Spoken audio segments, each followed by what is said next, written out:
de vous adresser mes sincères salutations ainsi que mes félicitations à l'occasion de la naissance bénie de notre deuxième imam, Al-Hassan ibn Ali al-Mujtaba, salawatullahi wa salamuhu alayhi.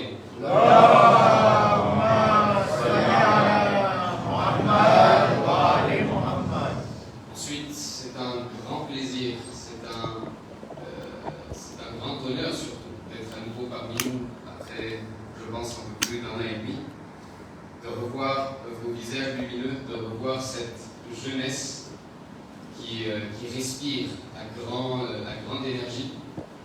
Et nous espérons, Inch'Allah, que pour les jours qui viennent, les nuits qui viennent, Inch'Allah, que l'on puisse tirer profit un maximum, Inch'Allah, de ces grandes nuits, et que Allah subhanahu wa ta'ala nous accorde à tous et à toutes le tawfiq de pouvoir passer les jours de ce mois béni, en particulier les nuits de Laylat al-Qadr, de la manière qu'il faut, Inch'Allah. Le mois de Ramadan. Chaque année, le mois de Ramadan vient parmi nous et s'en va à nouveau.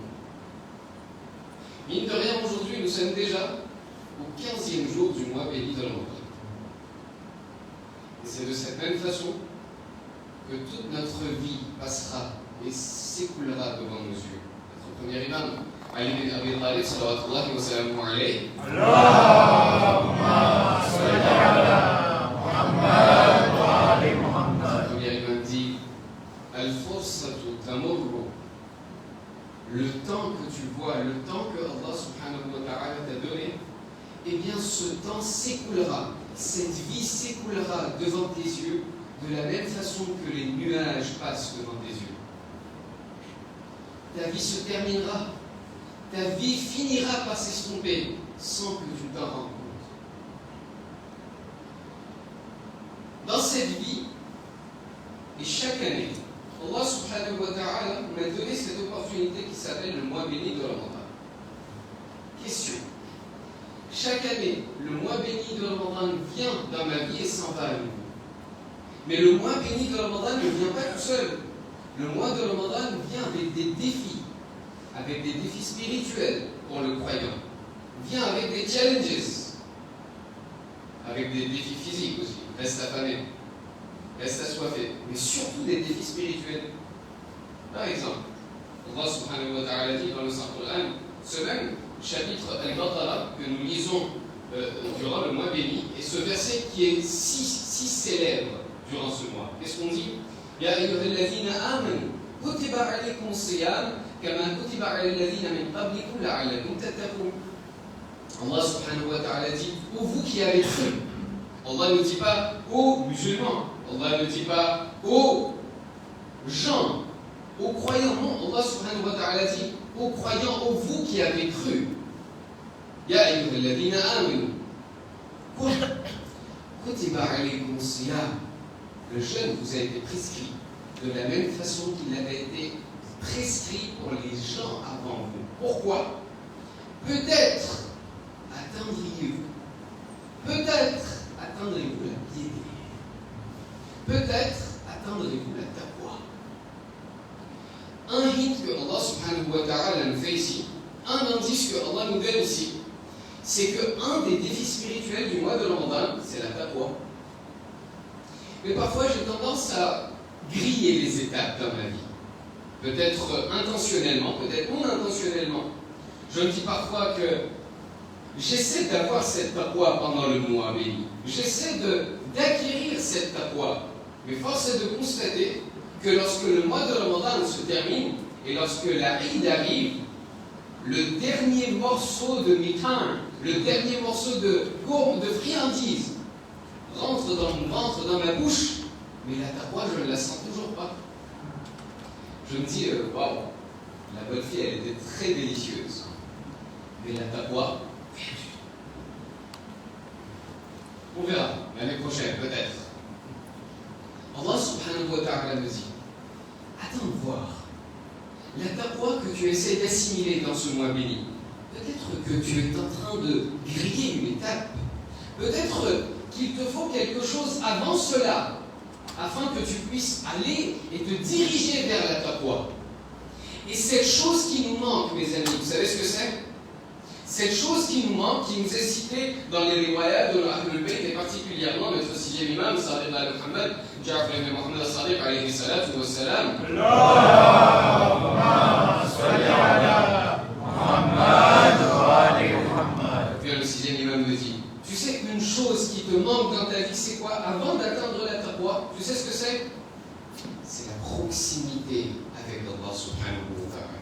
Car vous savez, j'ai beau dire aujourd'hui, vous qui êtes en train de jeûner, moi qui suis en train de jeûner, nous sommes tous en train de jeûner. Nous avons beau dire, Allahu Akbar, nous avons beau lire le Saint-Coran, nous avons beau lire les doras et les invocations qui nous ont été données. Mais si je vous demandais aujourd'hui, un moment, fermez les yeux, soyez honnête envers vous-même. Enlevez de votre tête que vous êtes Shia, enlevez de votre tête que vous êtes Roja, enlevez de votre tête que vous êtes musulman en fait. Fermez les yeux et posez-vous la question suivante. Est-ce que vous vous sentez proche de Allah subhanahu wa ta'ala? Je ne sais pas. Chacun répondra à sa manière. Je vais vous partager moi, personnellement, la réponse que moi je ressens. Je vais vous dire catégoriquement, je ne ressens pas cette proximité envers Allah. Vous savez pourquoi? Car si je la ressentais vraiment, je commettrais moins de péchés dans ma vie. Si je ressentais vraiment cette présence envers Allah, eh bien chaque verset que je lirais pendant la Qur'an, eh bien pendant la lecture de chaque verset, je pleurerais en pensant à Allah subhanahu wa ta'ala. Je penserai plus au paradis, je penserai plus à Allah et au Ahlul Bayt plutôt que de penser au menu du iftar de ce soir. Mais force est de constater que cette proximité envers Allah, je ne la ressens pas. Un objectif durant le mois béni que les Ahlul Bayt me disent, vous savez c'est quoi? Les Ahlul Bayt me disent, un objectif que tu dois avoir durant ce mois béni, eh bien c'est de regagner cette proximité perdue. Cette proximité que tu devrais avoir avec Allah subhanahu wa ta'ala, tu l'as perdue au fil du temps, en cours de chemin. Vous savez pourquoi? Car au tout début, nous avions cette proximité. Je vais vous le prouver à partir du Saint-Coran. Chapitre 2, verset 156. الذين إذا أصابتهم مصيبة قالوا إنا لله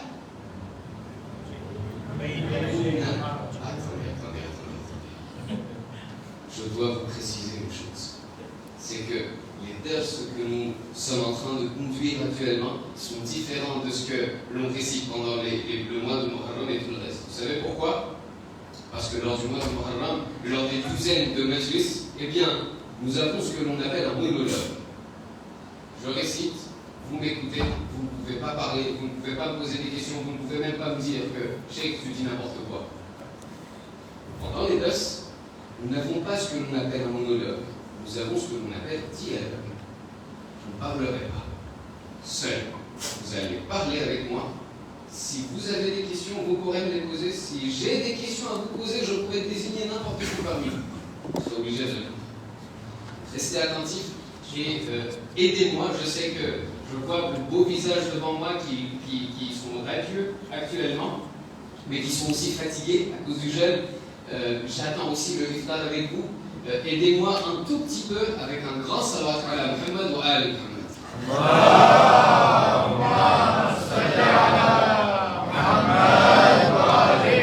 Ceci n'est qu'un dars d'introduction, histoire de voir combien vous arrivez à supporter, et nous essaierons de continuer la discussion en fonction de votre état pour les prochains jours. Alors restez attentifs.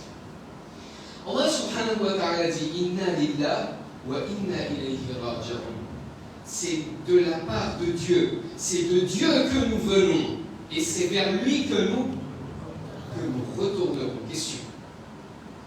Vous venez de chez vous, oui ou non? Et c'était la maison que vous retournerez. Quand est-ce qu'on emploie le terme retourner?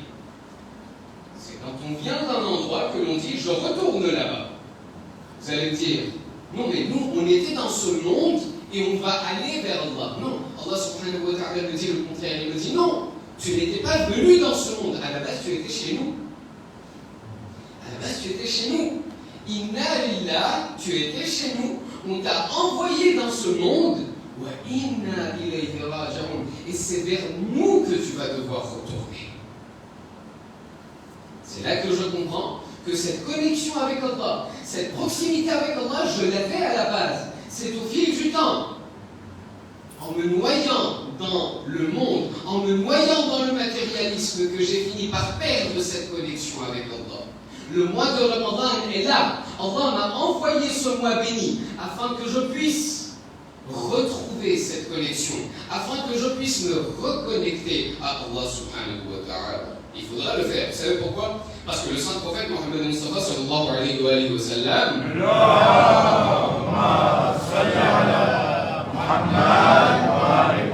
saint prophète me dit, vous savez, à chaque personne, pas chaque croyant, pas chaque musulman, le saint prophète dit, à chaque personne dans ce monde, Allah accorde une toute petite période dans sa vie dans laquelle cette dernière ressent la proximité, ressent ce que l'on... Qu'est-ce qu'une intimité avec Allah? Qu'est-ce que la proximité envers Allah? Eh bien, cette personne, à un moment ou à un autre dans sa vie, elle ressent cette proximité. Mais cette période, elle n'est pas longue. C'est une toute petite période, c'est une courte période que Allah subhanahu wa ta'ala accorde à chaque être humain, accorde à chaque individu. En d'autres termes, ceci est un échantillon accordé par Allah. C'est ensuite à cette personne, il revient ensuite à cette personne de maintenir cette connexion, de préserver cette proximité avec Allah. Afin de vous révéler un tout petit peu, prenons un exemple. Lorsqu'on part en voyage, d'accord? Lorsqu'on est à l'aéroport, on verra un endroit que l'on appelle la duty free. Et bien moi, en étant un homme, d'accord, je me dirigerai plus vers ce qui est tout ce qui est technologie, tout ce qui est appareil, etc. Quant aux femmes, quand vous leur dites où est-ce que tu veux aller, pardon, garantie. On vous dira oui, il y a des hommes aussi comme ça. Ne vous sentez pas visé. Vous aurez des hommes qui vous diront je vais aller voir des parfums. Puis on en essaiera un, puis un autre, puis encore un autre, puis encore un autre, et puis on s'en ira. On se dira c'est bon, on a fait le sac. On ne jettera rien. Mais ça, je vous parle pour moi. On aura tendance à essayer des parfums jusqu'à ce qu'on en trouve un qui nous est particulièrement apprécié. On est tombé sur un parfum, on s'est dit, celui-là on aime. D'accord? Et là, on l'a essayé, on l'a mis sur nous. Au bout de 10-15 minutes, je me rends compte que ce parfum, cette fragrance s'est volatilisée. Je me rends alors vers le vendeur, je leur dis, votre parfum il est nul. Pourquoi? Je l'ai essayé il y a 10-15 minutes, et il s'est déjà volatilisé. Qu'est-ce que ce vendeur me dira? Il me dira, monsieur, pour pouvoir maintenir, pour pouvoir préserver cette fragrance sur vous, il faudra mettre la main à la poche. Pour pouvoir préserver cette fragrance sur vous, eh bien, il faudra acheter ce parfum. Il faudra le mettre constamment. Il faudra le mettre continuellement dans votre vie, afin que cette fragrance que vous aimez tant, eh bien, elle peut vous accompagner dans votre vie. En d'autres termes, le saint prophète nous dit, cet échantillon que Allah subhanahu wa ta'ala te donne, ce n'est qu'un échantillon, mon ami. C'est ensuite à toi en tant que musulman, c'est ensuite à toi en tant que croyant de préserver cette fragrance, de préserver cette proximité avec Allah subhanahu wa ta'ala. Question. Comment maintenir cette fragrance? Comment maintenir cette proximité envers Allah? Comment maintenir cette intimité avec Allah? Parce que je suis un musulman, je le dis haut et fort. Ashhadu an la ilaha illallah, ashhadu anna Muhammadan Rasulullah sallallahu alayhi wa alihi. Les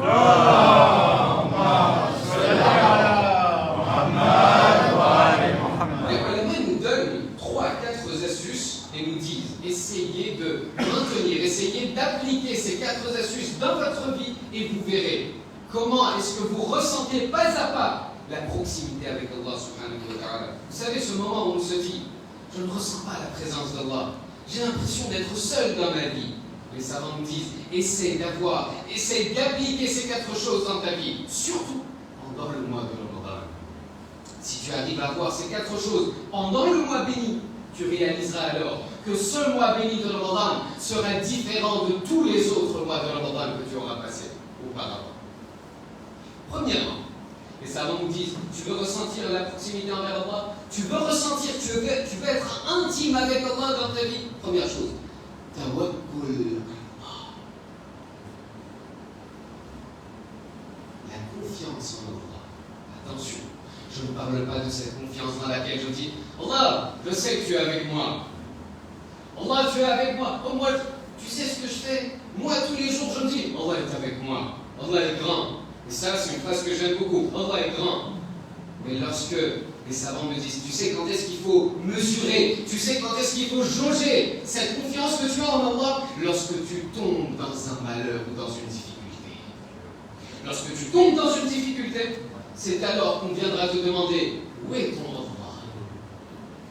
Où est le Allah que tu adorais tant? Où est le Allah que tu appelais tant? Lorsque tu tombes dans un malheur, lorsque tu tombes dans une difficulté, eh bien, où est-ce que tu vas en premier? Est-ce que tu vas prendre ton moussallo d'abord? Est-ce que tu vas aller prier 2 unités de prière d'abord afin de demander de l'aide à Allah? Ou tu vas d'abord appeler tes amis et ta famille? Attention, je ne vous dis pas ici de ne pas appeler vos amis, ni de ne pas appeler vos familles, pas du tout. Je suis en train de vous dire que lorsqu'un malheur me tombe dessus, lorsque je tombe dans une difficulté, où est-ce que ma pensée va en tout premier lieu? À qui est-ce que je donne la priorité? À mes amis ou à Allah en tout premier? Les savants me disent oui, contacte tes amis, appelle ta famille, mais dis-toi d'abord que la source, l'essence ultime est d'abord Allah. C'est Allah qui te donne des wasilas, c'est Allah qui te prépare des intermédiaires pour donner des solutions à tes problèmes. Mais le premier, c'est moi. Les savants me disent, tawakkul ala Allah, aie confiance en Allah. Mais cela ne veut pas dire qu'aujourd'hui je vous ai dit, ayez confiance en Allah, vous allez me dire très bien, Cheikh, vous avez fait namaz, vous avez fait iftar, vous êtes sorti de ce majlis en disant, le Cheikh a dit d'avoir confiance en Allah, et demain, dès demain, vous aurez confiance. Non, pas du tout. Les savants me disent, attention, cette confiance, elle se bâtit. Cette confiance, elle s'entretient au fil du temps.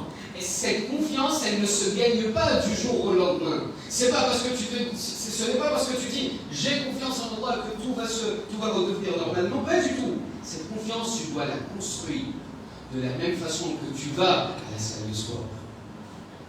De la même façon que tu entretiens ton corps, cette confiance en Allah, elle s'entretient aussi.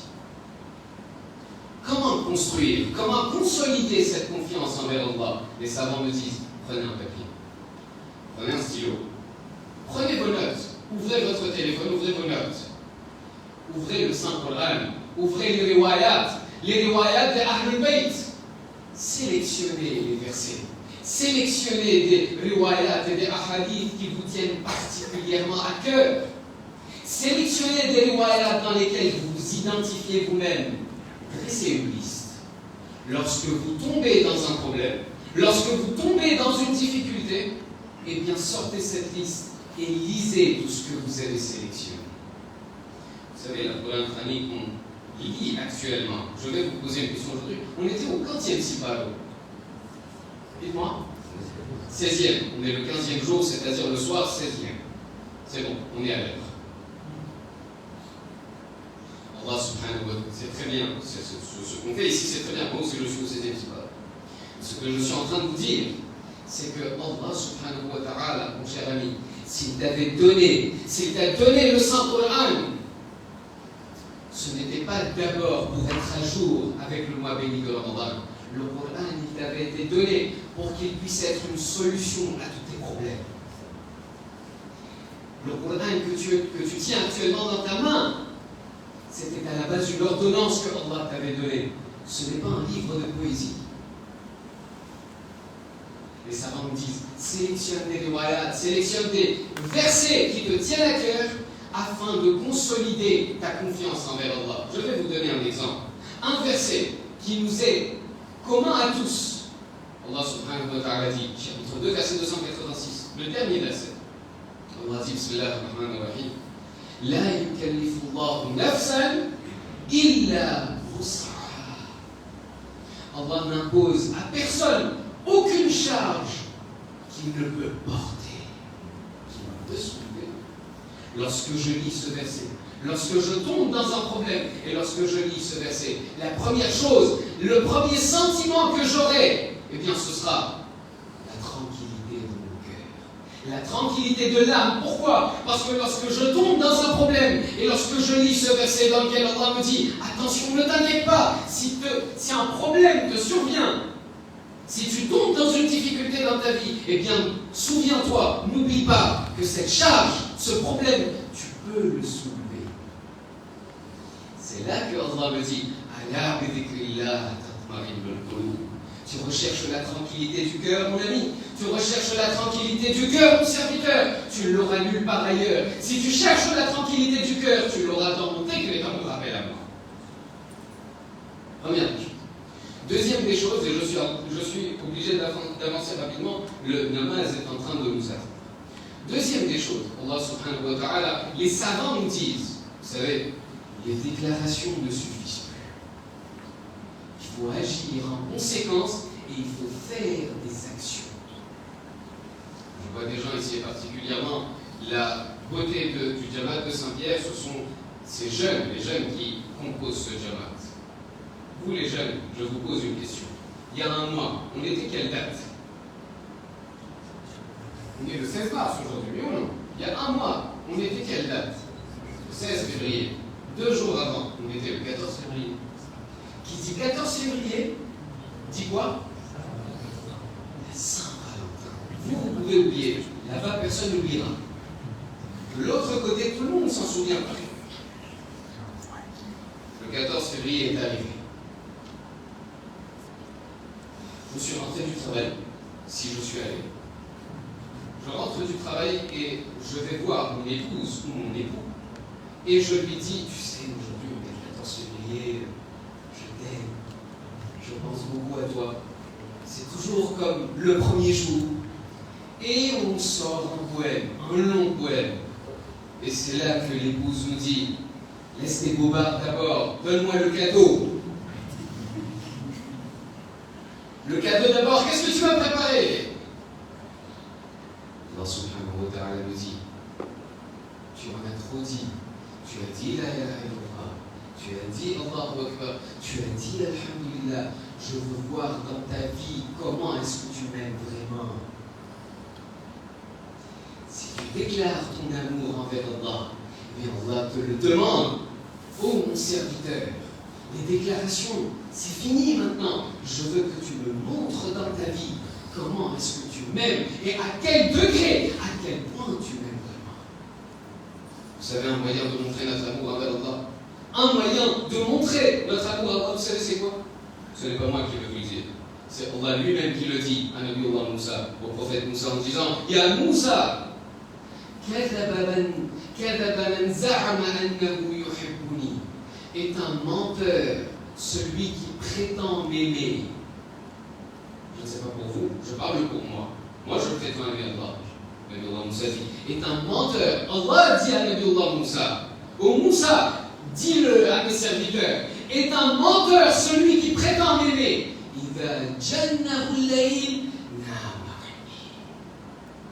Est un menteur celui qui prétend m'aimer. Lequel? Lorsque vient la nuit, alors que tout le monde entier dort, alors que le globe entier dort, et bien ce dernier qui prétend m'aimer, au lieu de parler avec moi, au lieu de communiquer avec moi, et bien il s'endort avec les autres également. La nuit n'est-elle pas un moment? Cette nuit que nous gaspillons à dormir, Allah subhanahu wa ta'ala dit, la nuit n'est-elle pas un moment dans lequel des amoureux se parlent entre eux? Vous verrez des gens qui viendront se fiancer, ou peut-être même avant, je ne sais pas. Vous les verrez le soir, j'ai du travail, d'accord? Il fermera sa porte à clé et il sera là. Mon ami, tu vas te blesser l'œil. ton œil, tes yeux, ta visibilité, ça va s'affaiblir. Non, c'est l'amour. C'est pour ça qu'on dit l'amour a un œil. Allah subhanahu wa ta'ala dit, cette même nuit qui t'avait été donnée, eh bien, si tu prétendais vraiment m'aimer, qui c'est qui se réveille la nuit pour réciter la salatul layl? Qui c'est qui se réveille la nuit avec Allah Sistani, le dit dans sa risale? Vous voulez réciter le namaz al-shab? Vous voulez réciter la salatul layl? N'attendez pas 4 heures du matin, n'attendez pas l'heure du sahari. Vous pouvez réciter la namaz al-shab directement après la namaz al-isha. Question. Quand est-ce que j'ai pensé à réciter la salatul layl? Après le namaz al-isha. Voilà, j'ai la flemme. Allah subhanahu wa ta'ala nous dit, si tu prétends m'aimer, si tu m'aimes vraiment, montre-le-moi. Montre-moi dans ta vie, tout au long de ta vie, que tu m'aimes vraiment. Et j'ai terminé avec le dernier point. Allah subhanahu wa ta'ala dit, les savants nous disent, vous voulez communiquer, vous voulez être solide dans votre relation avec Allah subhanahu wa ta'ala, eh bien, un dernier moyen, soyez honnête avec lui lorsque vous parlez. On a tendance à dire ce soir, après le namaz, qui c'est qui va réciter le dua al-Mufteda? On a déjà le mot. Demain soir, qui c'est qui récite la dua? Après-demain, qui c'est qui récite? Les savants me disent, attention mon ami, la dua que tu récites, que tu as tendance à réciter, la dua, sache que la dua n'est pas une chose à réciter, la dua est une chose à demander à Allah. Lorsqu'on fait dua, et je le dis entre parenthèses en gujrati, dua, dua, et non, Allah subhanahu wa ta'ala me dit, lorsque tu as un problème, lorsque tu as une difficulté, quel que soit le moment, même lorsque tu es joyeux, même lorsque tu as un moment de bonheur, même lorsque tu es en plein, lorsque le jour de la Eid, Allah subhanahu wa ta'ala me dit, viens communiquer avec moi, et une communication honnête avec moi. Vous savez, on a tendance à... Et ce n'est pas mauvais, je ne suis pas que demain les gens ne viennent pas me dire vous êtes en train de nous dévier du droit chemin, non pas du tout. Tout ce que vous êtes en train de faire actuellement, je le fais avec vous, et à partir de demain, je le ferai avec vous. Mais ce que je suis en train de vous dire, les doigts qui nous avaient été donnés, la doua al-Mufteda, la doua de tous les jours du mois béni de Ramadan, Allah subhanahu wa ta'ala me dit, tout ceci, c'était une ordonnance. Tout ceci, tous les doigts que je t'ai appris, tous les doigts que j'ai mis à ta disposition, c'était des ordonnances pour toi. Quand est-ce que tu les as appliquées dans ta vie? Nous aurons plus l'occasion de traiter tout cela en détail à partir de demain. Je suis obligé de m'arrêter car l'heure du namaz est déjà parmi nous, je pense. Mais Inch'Allah, nous allons continuer sur cette même voie à partir de demain. Et on a dit, tout le ders doit être en français. Alors, restez avec moi parce que tout le ders sera vraiment en français. Je ferai exactement comme vous m'avez dit. À partir du 19 au 23, Inch'Allah, nous aurons des majlis en Gujarati. Mais Inch'Allah, nous essaierons, notre objectif, à partir d'aujourd'hui, jusqu'à après les nuits de Qadr, nous essaierons de voir comment consolider, comment me reconnecter avec Allah subhanahu wa ta'ala, cette connexion que j'avais perdue, comment la retrouver? هذا والحمد لله رب العالمين إن الله وملائكته يصلون على النبي يا أيها الذين آمنوا صلوا عليه وسلموا تسليما